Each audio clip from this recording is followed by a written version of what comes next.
사랑하는 성도 여러분, 우리는 참으로 어렵고 힘든 시기를 지나가고 있습니다. 참 깜깜하고 어두운 이 시절을 지나가고 있습니다. 지난 17일은 코로나19가 발생한 지 만 2년이 되던 날입니다.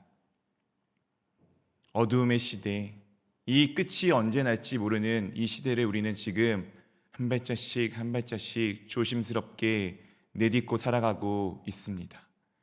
코로나19가 우리 가운데 무엇을 가져다 주었습니까? 사랑하는 성도 여러분, 지금 다 입에 하나씩 착용하고 있는 마스크로 나의 얼굴을 가린 채, 나의 모습을 가린 채 서로를 대하고 살아가고 있지 않습니까? 가끔씩 여러분의 얼굴들을 배울 때 이제 마스크 쓴 게 너무 익숙해져서 마스크 벗은 모습을 보면은 가끔씩 낯이 설 때가 있습니다. 그리고 우리가 또한 가족들이 모여서, 가까운 사람들이 모여서 함께 식사를 할 때 우리 사이에 무엇을 쳐놓게 되었습니까?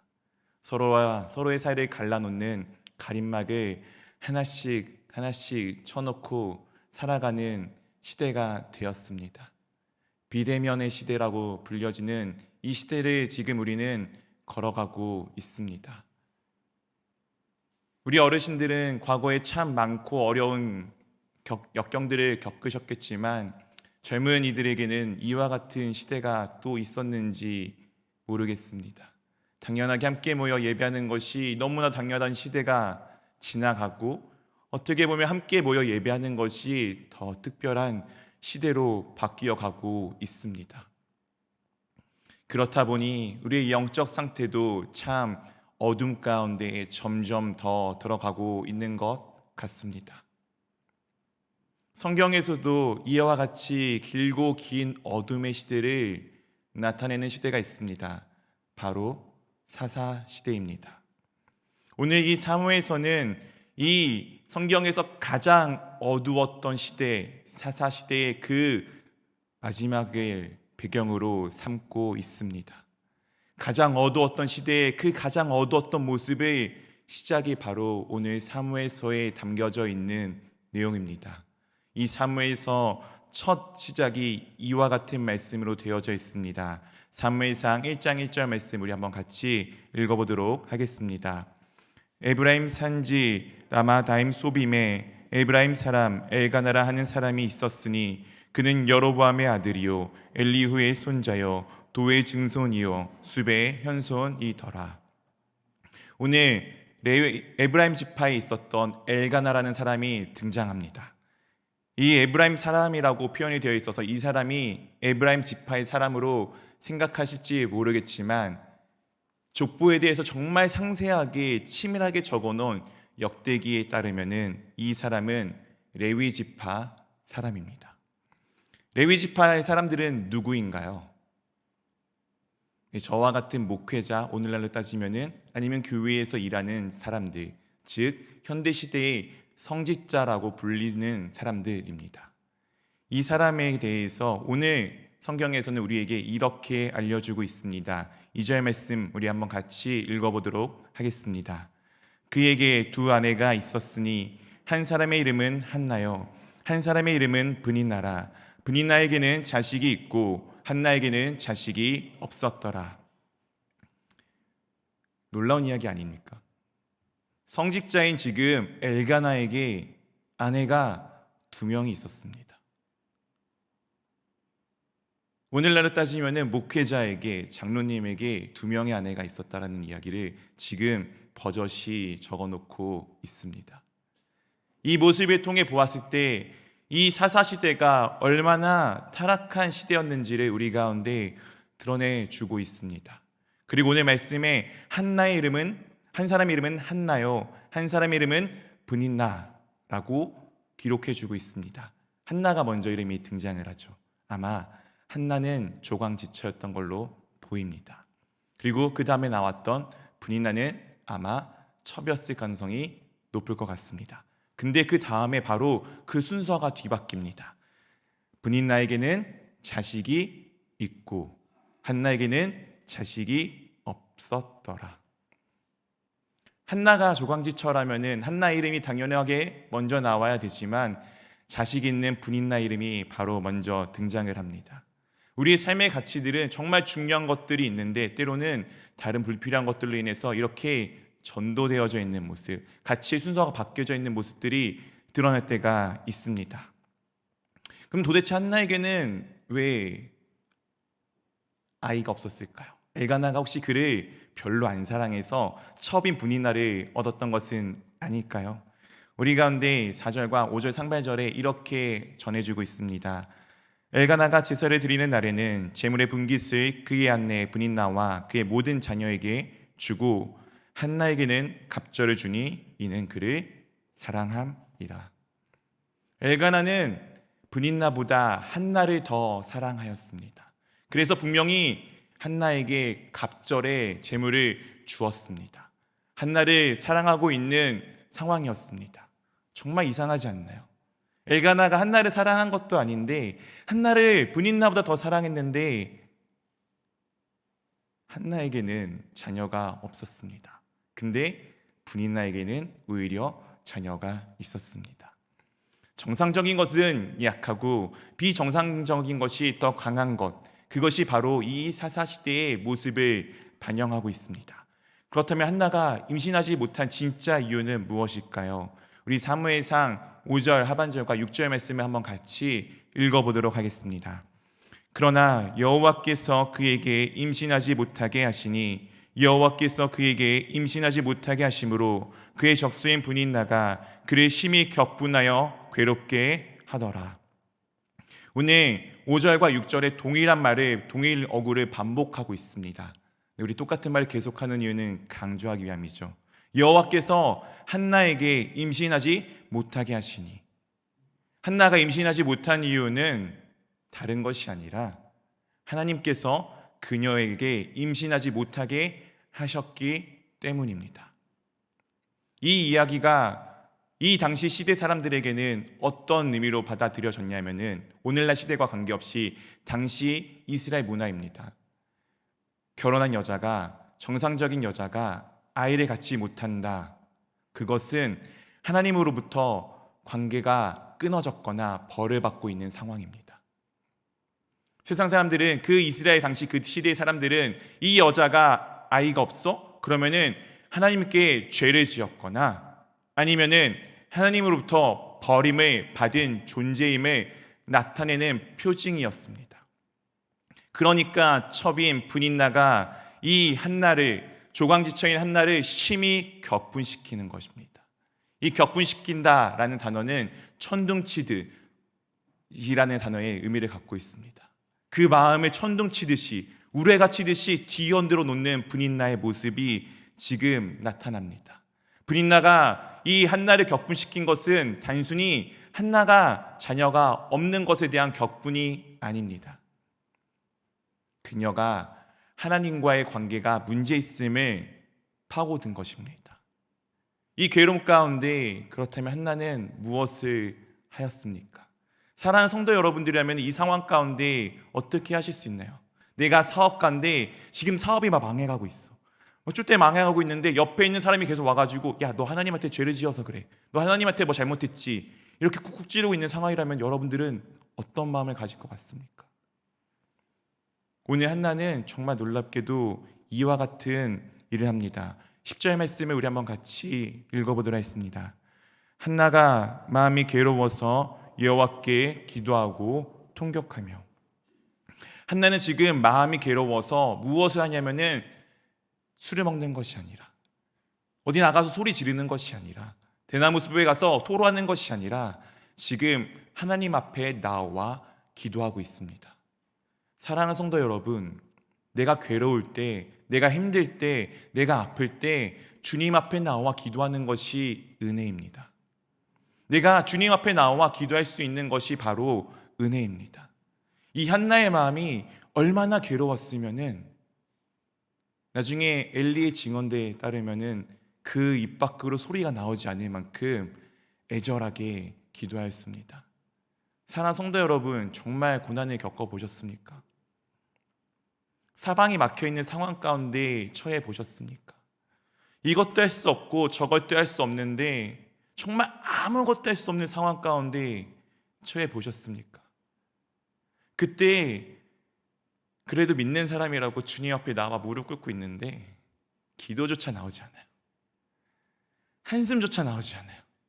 정말 애끓는 속이 막 끊어져가는, 창자가 비틀려 뒤틀어져가는 그 심정인데 이걸 어떻게 할 수 없을 그 상황들이 닥쳐보셨습니까? 오늘 한나의 마음이 그와 같았습니다. 기도하며 그녀가 통곡하였던 이유는 무엇이었을까요? 우리가 다음 말씀을 통해서 그 한나가 왜 이렇게 애절하게 기도하였고 왜 그렇게 애절하게 통곡하였는지를 살펴볼 수 있을 것 같습니다. 우리 한번 15절 말씀을 같이 함께 읽어보도록 하겠습니다. 한나가 대답하여 이르되 내 주여 그렇지 아니하니이다. 나는 마음이 슬픈 여자라. 포도주나 독주를 마신 것이 아니요 여호와 앞에 내 심정을 통한 것뿐이오니. 엘리가 한나에게 독주를 끊으라고 얘기했을 때 한나가 이와 같은 대답을 합니다. 지금 자신이 하는 일은 여호와 앞에 내 심정을 통한 것뿐이다. 내 심정을 통한다는 것은 하나님 앞에 나의 마음을 있는 그대로 토로하는 것, 토해내는 것을 의미합니다. 사랑하는 성도 여러분, 오늘 한나가 하나님 앞에 자신의 마음을 쏟아놓았습니다. 그러자 그녀가 이런 기도를 하게 됩니다. 11절 말씀에 이렇게 되어 있습니다. 우리 한번 같이 읽어보도록 하겠습니다. 서원하여 이르되 만군의 여호와여 만일 주의 여종의 고통을 돌보시고 나를 기억하사 주의 여종을 잊지 아니하시고 주의 여종에게 아들을 주시면 내가 그의 평생에 그를 여호와께 드리고 삭도를 그의 머리에 대지 아니하겠나이다. 사랑하는 성도 여러분, 기도 내용 좀 이상하지 않나요? 아들을 달라고 했어요. 근데 아들을 드리겠대요. 그냥도 아니고 머리 삭도를 대지 않는 거, 구별된 나실인으로 하나님 앞에 드리겠다라고 지금 한나가 고백하고 있습니다. 하나님 앞에 달라고 하는 기도가 당연하잖아요. 이게 내가 하나님과 관계가 이어졌음에 대한 증거잖아요. 근데 그 아들을 지금 하나님께 나신으로 구별된 자로 드리겠다라고 한나가 고백하고 있습니다. 왜냐하면 이 기도는 그냥 기도가 아니기 때문입니다. 처음에 서원하여, 바로 서원 기도이기 때문입니다.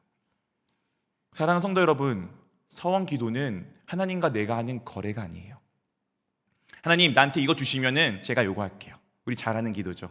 하나님 저에게 이거 주시면은 제가 11조 할게요. 하나님 이번에 제가 대학교 들어가게 하면은 제가 열심히 나와서 주님의 예배를 섬기겠습니다. 하나님 저에게 직장을 들어가게 해주시면은 제가 매달마다 주님 앞에 11조를 드릴게요. 주님 제가 뭐 이거 해주시면은 제가 주님 앞에 이거를 드리겠습니다. 이렇게 하는 것이 서원 기도가 아닙니다. 서원 기도는 하나님과 거래하는 것이 아니라 하나님 앞에 나의 책임을 다하겠다는 결단입니다. 오늘 한나는 하나님 앞에 자신의 책임을 다하겠다는 결단을 하게 됩니다. 도대체 무슨 이유가 있었길래 한나는 이 결단을 하게 되었을까요? 그것은 자신의 심정을 하나님 앞에 토로하다 보니 아버지 하나님의 그 심정을 이해하게 되었기 때문입니다. 이스라엘은 지금 어두운 시대 가운데 흘러가고 있습니다. 사사기의 표현대로 왕이 없음에 자기 소견에 오른 대로 행하였던 시대입니다.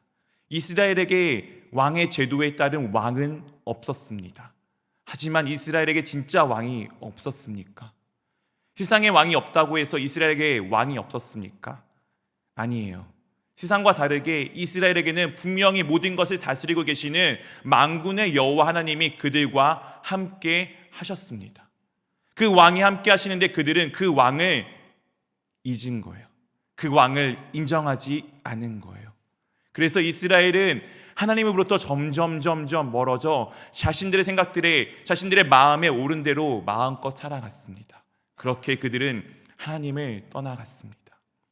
이것이 아버지가 보았을 때, 아버지 하나님 여호와께서 보았을 때 마음이 아픈 일이었어요.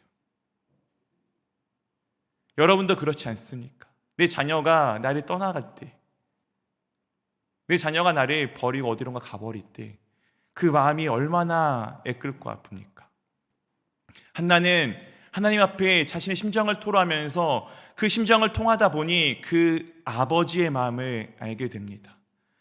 이 땅 가운데, 이 이스라엘 땅 가운데 하나님을 왕으로 섬겨야 되는 이 민족 가운데 그 하나님을 섬기는 사람이 하나도 없음을 발견하게 됩니다. 그래서 한나가 이와 같은 기도를 한 것입니다. 하나님을 찾으시는 그 한 사람을 제가 세우겠습니다. 내가 그 사람을 주님 앞에 드리겠습니다. 주님, 제가 그렇게 제 자녀를 주님 앞에 올곧게 나가도록 키우겠습니다. 그렇게 결단하였던 것이 바로 한나의 서원 기도입니다. 그러나 이 한나와 정말 대조되는 한 명의 사람이 등장합니다. 그는 바로 이 이스라엘의 대제사장이었던 엘리입니다. 그가 어디에 앉아 있었는지 9절 말씀 가운데 이렇게 기록되어져 있습니다. 그들이 실로에서 먹고 마신 후에 한나가 일어나니 그때의 제사장 엘리는 여호와의 전 문설주 곁 의자에 앉아 있었더라. 엘리가 어디에 있었다고요? 성전 옆에 있는, 그 앞에 있는 문설주 옆에 있는 의자에 앉아 있었습니다. 제가 처음에 전도사를 시작하면서 작은 교회에서 앞에서 말씀을 전하면서 제일 힘들었던 게 무엇이냐면요, 예배를 인도하다 보니 예배의 참여자가 되기가 너무 어려운 거예요. 예배를 진행하는데 신경을 막 쓰다 보니 남들은 예배 잘 드리게 막 도와주는데 정작 저의 예배는 사라지고 없었어요. 처음에는 그게 몰랐어요. 되게 잘 드리고 있다라고 혼자 착각하였지만 시간이 지나고 보니까 나의 예배는 사라지고 예배를 드리게끔 도와주는 도움의 역할만 하고 있는 모습을 발견하게 되었습니다. 오늘 엘리의 모습이 딱 그와 같아요. 예배를 도와주는 사람입니다. 예배를 도와주는 사람인데 그는 어느 순간 자신의 예배는 잊어버리고 살아가고 있습니다. 이 예배를 잊어버린 엘리가 한나에게 그 애끓는 심령을 가지고 주님 앞에 기도하며 간구하는 한나에게 이런 말도 안 되는 이야기를 합니다. 12절 14절 가운데 이렇게 기록되어 있습니다. 그가 여호와 앞에 오래 기도하는 동안에 엘리가 그의 입을 주목한즉 한나가 속으로 말하매 입술만 움직이고 음성은 들리지 아니하므로 엘리는 그가 취한 줄로 생각한지라. 우리 14절 말씀 한번 같이 읽어보도록 하겠습니다. 엘리가 그에게 이르되 내가 언제까지 취하여 있겠느냐, 포도주를 끊으라 하니. 제 이 본문을 보고서 정말 너무 마음이 아팠어요. 저의 모습을 정말 많이 돌아보게 되었습니다. 이 엘리가 이들이 가족이 먹고 마시는 것을 보았어요. 그리고 한나가 성전에 가서 계속 기도를 하는데 입만 움직이고 있는 거예요. 그래서 그녀의 마음을 살피는 것이 아니라 그녀의 겉모습만 보고서 이 여자가 지금 술에 취해서 술주정하고 있구나라고 판단을 하고서 그녀에게 내가 언제까지 취하여 있겠냐라고 지금 바른 말을 하고 있는 것입니다. 영적으로 깨어있지 않고 예배하지 않잖아요. 대제사장인 엘리조차도 그 한 명 한 명의 심령을 살펴보지 못해요. 내가 깨어있지 못하잖아요. 그 사람의 겉모습만 보고 그것이 사실인 듯 옳고 그름만 판단하기 시작합니다.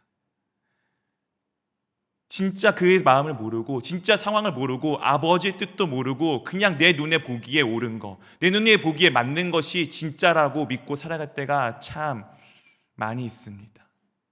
제가 오늘 본문을 묵상하면서 이 모습이 참 제 모습 같아서, 오늘 우리 기독교의 목회자들 모습 같아서,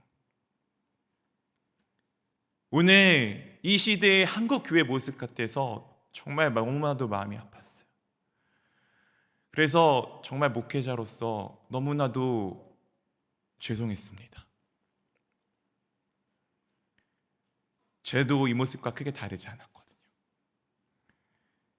이 어두운 시대를 대표하는 이 엘리의 모습, 한 명의 심령을 살피는 것이 아니라 너 맞아 안 맞아를 말해주고 있는 이 엘리의 모습을 보면서 저의 모습을 발견하게 되었습니다.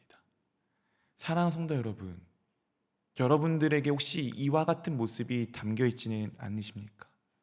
이 엘리의 특징에 대해서 이후에 성경에서는 그는 비둔하고 눈이 점점 어두워져 간다라고 표현해주고 있습니다. 그의 겉모습이 아니라 이것은 그의 영적인 상태를 의미해주고 있습니다. 그는 영적으로 둔하였고 그는 영적으로 어두웠던 자입니다.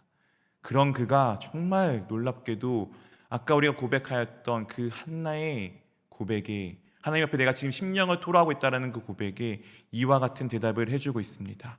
17절 말씀입니다. 엘리가 대답하여 이르되 평안히 가라. 이스라엘의 하나님이 내가 기도하여 구한 것을 허락하시기를 원하노라 하니. 엘리는 영적으로 완전 눈이 어두운 자입니다. 판단할 줄 모르는 자예요. 하나님의 마음이 무엇인지 모르는 자입니다. 근데 그도 대제사장이잖아요. 오랜 신앙생활 습관 가운데 맞고 안 맞고는 알고 있습니다. 사랑하는 성도 여러분, 우리도 그와 같지 않습니까? 우리가 예배 드릴 때 어떤 마음으로 예배를 드리십니까? 진짜 아버지의 마음을 알아서 정말 하나님을 찬양하기 위해서, 정말 하나님을 기뻐하는 예배자가 되기 위해서 예배를 드리십니까? 아니면은 우리가 알고 있는 공식대로 주일 성수해야 되니까, 이것을 해야 되니까, 저것을 해야 되니까, 어려울 땐 기도해야지, 내가 뭐 할 때는 뭐 해야지, 이 방법을 알아서 혹시 신앙생활을 하고 계시지는 않습니까? 오늘 엘리가 대답해 주는 것은 그가 영적으로 깨어 있어서, 그가 뛰어난 존재여서가 아닙니다. 그냥 오랜 신앙의 습관에 따라서 무엇인지 알고 있었을 뿐입니다. 그와는 전혀 상관없이 그냥 알고 있는 내용일 뿐입니다. 근데 정말 놀랍게도 이 말도 안 되는 엘리가 했던 대답, 이 말도 안 되는 존재인 엘리가 했던 대답을 한나는 이와 같은 마음으로 받아들입니다. 18절 말씀을 한번 우리 같이 읽어보도록 하겠습니다. 이르되 당신의 여종이 하나님께 은혜 입기를 원하나이다 하고 가서 먹고 얼굴에 다시는 근심빛이 없더라. 놀랍지 않나요? 엘리가 와가지고 한 얘기가 뭐야? 너 술 취하지 마, 너 똑바로 살아, 이렇게 얘기를 했는데 그에게 자신의 이야기를 하니까 하나님께서 너와 함께 하실 거야. 제가 만약 여러분에게 그렇게 해봤다 하십시오. 그럼 아마 저 기싸대기 안 맞아도 다행인 것 같습니다. 네. 근데 한나는 그 말씀을 그냥 받아들이고 더 이상 다시는 얼굴에 근심빛이 없었다라고 오늘 성경 가운데 분명히 우리 가운데 기록해주고 있습니다. 한나는 상황이 바뀌지 않았어요. 여전히 자녀가 없고 여전히 분인나는 있으며 분인나는 자녀가 있습니다. 그리고 아마 여전히 분인나는 이 한나를 충동하였을 것입니다. 근데 이 한나는 왜 이런 고백을 할 수 있었을까요? 그것은 상황이 바뀐 것이 아니라 바로 한나 그 자신이 바뀌었기 때문입니다. 상황을 바라보는 눈이, 옛날에는 한나가 육체적인 눈, 자신의 눈으로 세상의 모든 상황들을 바라보았다라면은 하나님 앞에 자신의 심정을 통하고 나니 아버지 하나님의 시선으로, 아버지 하나님의 마음으로 모든 상황들을 보는 그 눈으로 바뀐 것이기 때문입니다. 바로 아버지 하나님의 뜻을 알았기 때문입니다. 한나는 이 개떡 같은 엘리의 표현을 찰떡같이 아버지 하나님의 마음으로 받아들였습니다. 사랑하는 성도 여러분, 듣는 것이 중요해요. 누군가 정말 여러분이 볼 때 정말 보잘것없고 아무것도 아닌 사람이 여러분에게 정말 촌철 같은 살인 같은 한마디를 던질 때가 있습니다. 하나님의 음성 같은 말 한마디를 던질 때가 있습니다. 사랑하는 성도 여러분, 그거를 절대 놓치면 안 돼요. 그 말을 꼭 붙들고, 언제 누군가 나에게 하나님의 말씀을 전해줄지 모르니까 항상 내 두 귀가 쫑긋하게 하나님 앞에 열려 있어야 합니다. 그것이 여러분 삶 가운데 복이 되고 여러분 삶 가운데 정말 영택함이 되고 여러분 삶 가운데 풍족함이 됩니다. 오늘 한나는 말도 안 되는 이 엘리의 말을 하나님의 음성으로 들었어요. 그러자 하나님께서 그녀에게 이렇게 응답하십니다. 사무엘상 1장 19절 20절 말씀입니다. 그들이 아침에 일찍이 일어나 여호와 앞에 경배하고 돌아가 라마의 자기 집에 이르니라. 엘가나가 그의 아내 한나와 동침함에 여호와께서 그를 생각하신지라. 20절 함께 읽겠습니다. 한나가 임신하고 때가 이름에 아들을 낳아 사무엘이라 이름하였으니 이는 내가 여호와께 그를 구하였다 함이더라. 놀랍지 않나요? 하나님께서 그녀를 생각하셔서 그녀에게 아들을 주셨습니다. 그리고 한나는 그 아들의 이름을 사무엘이라고 지었습니다. 이 이름의 뜻은 하나님 앞에 간구하여 얻은 자, 그리고 하나님의 이름이 담겨 있는 자라는 의미를 갖고 있습니다. 한나가 날마다 사무엘의 이름을 부르면서 그 아버지의 하나님의 마음을 기억하였을 것입니다. 그리고 그녀가 처음 이 기도를 드렸던 그 소원, 그 책임을 다합니다. 20절, 27절, 28절에 이렇게 기록되어 있습니다. 이 아이를 위하여 내가 기도하였더니 내가 구하여 기도한 바를 여호와께 내게 허락하신지라. 28절 함께 읽겠습니다. 그러므로 나도 그를 여호와께 드리되 그의 평생을 여호와께 드리나이다 하고 그가 거기서 여호와께 경배하니라. 무엇하였죠? 서원한 그대로 하나님 앞에 이행하였습니다. 사랑하는 성도 여러분, 여러분들 여기는 짧게는 10년, 20년, 그보다 더 짧을 수 있겠지만 많게는 평생 동안 신앙생활을 해오신 분들이 계실 것입니다. 여러분들에게 하나님 말씀은 진짜이십니까? 하나님 말씀이 진짜가 되기를 위해서는 우리는 그 말씀을 그대로 해봐야 합니다. 우리가 아는 것, 하나님 말씀 우리 잘 알고 있죠. 때로 여기 계신 분들 중에서 저보다 훨씬 더 말씀 암송을 더 많이 하고 계신 분들도 계실지 모르겠습니다. 쿡 찌르면 성경 구절이 툭툭 튀어나오는 분이 계실지도 모르겠습니다. 많이 아는 거 중요해요. 알아야 써먹으니까요. 근데 그것보다 더 중요한 것은 아는 것이 아니라 그것을 믿는 것이 중요합니다.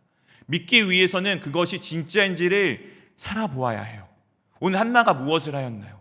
아들을 하나님 앞에 드려보았습니다. 그러자 그녀에게 이 사무엘뿐만 아니라 이후에 더 많은 자녀들이 그녀에게 주어졌습니다. 이 말씀이 그냥 내가 아는 것에 그치지 않고 이것이 진짜임을 알기 위해서는 내가 그 말씀을 정말 애써 힘써 그대로 지켜보는 것입니다. 그것이 정말 때로는 너무나도 어려울 때도 있어요.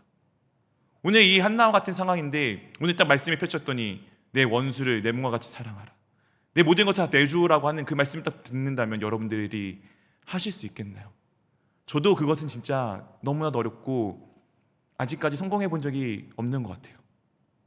근데 그 말씀들을 그렇게 애써 지켜서 살아가게 되었던 그 말씀들이 제게 살아있는 말씀이 되고 그냥 내가 아는 것이 아니라 그것이 진짜가 되어 내가 그 말씀을 붙들고 믿고 살아가게 됩니다. 사랑하는 성도 여러분, 이 시대는 분명히 어둡습니다. 그리고 죄송하지만 더 어두워질 거예요. 그때 여러분들이 해야 될 것은 무엇입니까? 여러분은 기도해야 됩니다. 주님을 찾기 위해 기도해야 됩니다. 그 주님을 찾기 위해 기도하다 보면은 그 어둠 가운데 정말 참된 빛 대신 하나님의 그 빛이 보이며 아버지 하나님의 마음을 알게 됩니다. 그 아버지 하나님의 마음을 알게 되면은 그 아버지 마음을 붙들고 내가 살아가게 됩니다. 그러면 내가 그냥 알고 있었던 하나님이 그냥 저 멀리 있는 것이 아니라 지금도 나와 함께 하고 계시며 지금도 내 안에서 역사하고 계시는 그 하나님임을 분명하게 경험하게 될 것입니다. 사랑하는 성도 여러분, 우리 교회가 참 어려운 때입니다. 이 시간은 우리가 그래서 기도해야 할 때입니다. 오늘 저녁에도 다니엘 기도회가 마지막 날이 있고요. 그리고 내일 새벽부터 다시금 새벽 기도회가 시작이 됩니다. 사랑하는 성도 여러분, 우리 기도해야 된다는 거 다 알고 계시잖아요. 기도해야 되는 때라는 거 다 알고 계시잖아요. 제가 말씀드리는 것은 기도해야 된다라는 것을 말씀드리는 것입니다. 지금은 알고 있는 데서 그치는 것이 아니라 와서 기도해야 될 때입니다. 결단하셨으면 좋겠어요. 내일부터 새벽 예배 내가 나오겠노라고. 뭐 힘들어서 안 되는데, 상황이 이런데, 네, 잘 알고 있습니다. 근데 하나님 말씀이 진짜임을 경험하기 원하지 않으십니까? 언제까지 세상에 휘둘려 살아가시겠습니까? 여전히 내 옆에 충동하는 분이 나는 있는데, 여전히 나를 괴롭게 만들고 있는 상황이 있는데, 언제까지 거기서 아파하며 괴로워하시겠습니까? 이 시간 우리가 하나님 앞에 결단하셨으면 좋겠어요. 내가 죽어도 기도의 자리를 놓지 않겠노라. 내가 주님 앞에 나와 기도하겠노라. 그렇게 그것을 결단하고 나아갈 때 우리 삶 가운데 하나님이 일하심을 경험하게 될 것이며, 그 하나님, 먼저 그의 나라와 그의 의를 구하라. 그러면 그 모든 것을 다 너희에게 더하실 그 하나님께서 여러분의 모든 것들을 다 완벽하게 온전하게 채우심을 경험하기를 주님의 이름으로 축원드립니다.